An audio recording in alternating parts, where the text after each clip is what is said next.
voltar, filho. Tem, vixe. É muito bom. Manda passar pro CD. É uma lembrança, pode ser. E a gente tem vontade de estar escutando a voz dele. Eu falei que nós ainda tem, acho que ainda tem, eu acho que de vez ainda tem. Fita, porque tem Sumiu a fita, né? Gravada. A qualidade da fita era muito ruim. Aquele gravadorzinho Muito ruim, não tinha jeito de recuperar nada ali, né? Agora, por exemplo, essa música você põe lá no CD que toda hora você tá assistindo. E o frango está assim, Tá nele. Ah, lá, bailarina da Ponché.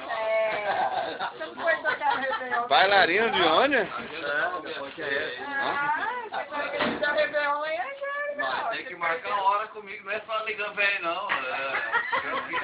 Não, é que você veio pra cá e imaginei que você tava dançando lá com a Agenda Ponché, cheia é um problema, viu? Mas você tá pegando show assim por fora? Olha, eu mesmo pra O espetáculo. Show. Olha, eu mesmo pra Show poder beta. ganhar um converseiro. Show beta. Show, vai com petinho. Muito show esse.